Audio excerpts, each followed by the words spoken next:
Most people assume the idea of hell comes from the Bible. It doesn't, not in the way they think.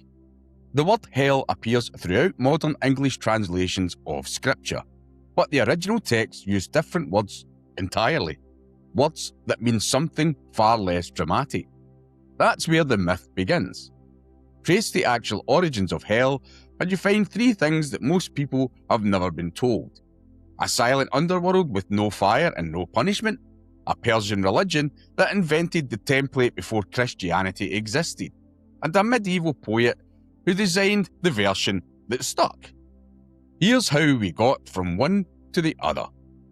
The oldest part of the Bible is the Hebrew Scriptures, what Christians call the Old Testament.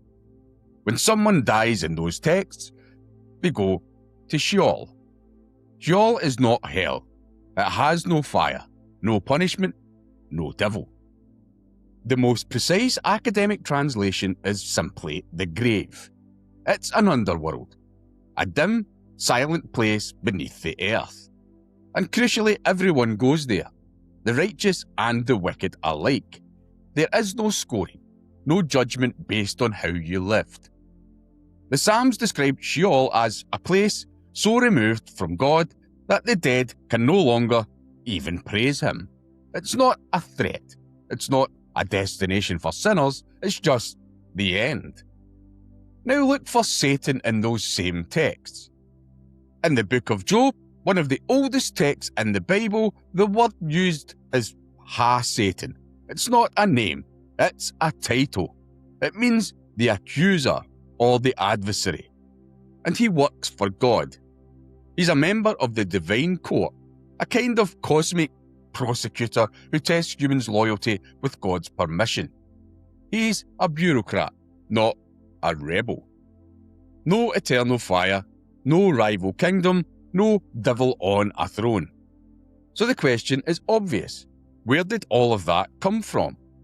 The answer begins in 586 BC with a conquest and a religion that almost nobody talks about today.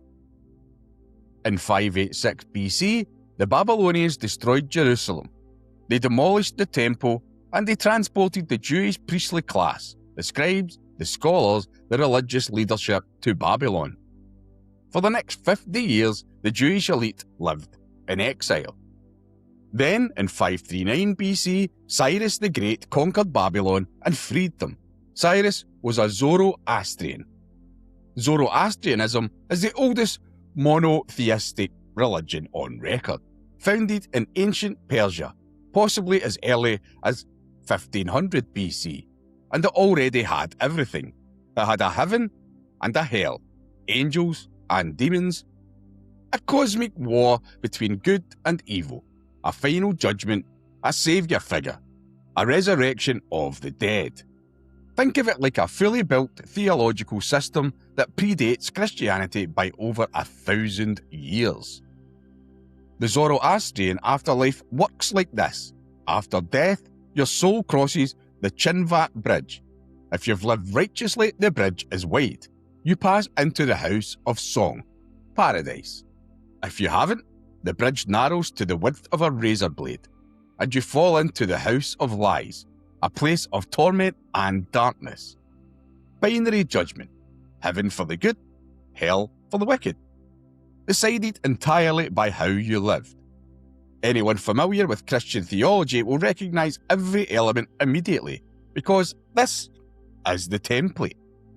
After 2 centuries of direct contact with Persian culture during the Babylonian exile and the subsequent Persian period, Jewish texts begin to look fundamentally different. Named archangels appear for the first time, organised demonic hierarchies, a cosmic spiritual war, resurrection of the dead, concepts of final judgment.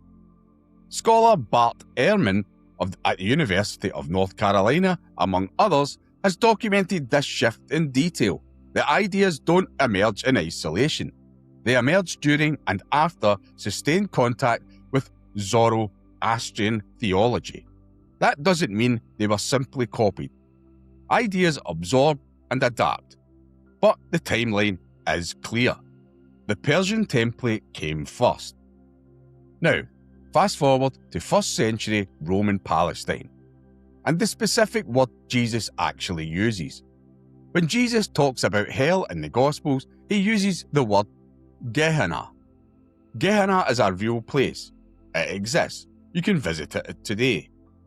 It's a valley on the southwestern edge of Jerusalem, the Valley of Hinnom. In ancient times, it was associated with child sacrifice, a site so notorious it became ritually defiled. By the 1st century, it had become the city's rubbish dump, a permanently smouldering pit of refuse burning around the clock. When Jesus says, better to lose your hand than for your whole body to be thrown into Gehenna, that's the reference, a burning rubbish dump outside the city walls. He's making a cultural metaphor his Jewish audience would understand instantly. He's talking about waste, consequences, destruction. He is not laying out a systematic geography of the afterlife. Gehenna was not translated as hell until around 1200. That single translation decision, taking a specific local place name and turning it into a universal destination, changed what Christianity taught about death. If this is already different from what you were taught, subscribe. That's what this channel is for. By 1300, the Western Church teaches that hell exists. It's eternal. It's punitive. It's real. But here's what it still isn't. Specific. Nobody has marked it. Nobody has described the precise punishments, what it looks like, how it's organised. Then, Dante Alighieri, a Florentine politician recently exiled from his city by political rivals, writes the Divine Comedy. He doesn't just describe hell, he designs it. 9 concentric circles, each one reserved for a specific category of sin, each one progressively more severe. Lustful souls blown by storms, gluttons lying in filth, the violent submerged in rivers of boiling blood, and at the very bottom, not fire, ice, Satan frozen to the waist in a frozen lake, eternally chewing on the 3 greatest betrayers in history. It is meticulous, it is imagined, and it is, in large part, a revenge fantasy, scattered throughout Dante's actual enemies, political rivals, corrupt clergymen, the Pope who indirectly caused his exile. All placed in hell by name, all given torments Dante personally designed for them. The Inferno is political satire dressed as theology. But it was also a literary masterwork. It spread across Europe. Botticelli illustrated it. Rodin sculptured it. Preachers and theologians drew from it for centuries. The imagery became inseparable from Christian doctrine. The Bible does not describe 9 circles. It does not assign specific punishments to specific sins. It does not put real people in hell by name. Dante did, in 1320. And his version is still the one most people carry in their heads today. Here is what the record actually shows. The oldest version of the afterlife in the Hebrew Bible is Sheol, silent, undifferentiated, no punishment, no reward. The concepts of binary judgment, heaven for the good, hell for the wicked, appear in Jewish texts after 2 centuries of contact with Zoroastrian Persian culture. The word Jesus uses for hell is the name of a rubbish dump outside Jerusalem. It wasn't translated as hell until the Middle Ages. And the vivid, specific architectural hell that most people picture, the 9 circles, the organised torments, the geography of damnation was invented by a bitter, exiled Italian poet in 1320. 3 separate origins, 3 separate layers, assembled over roughly 2,000 years. That's not what most people were taught, but it is what the historical record says.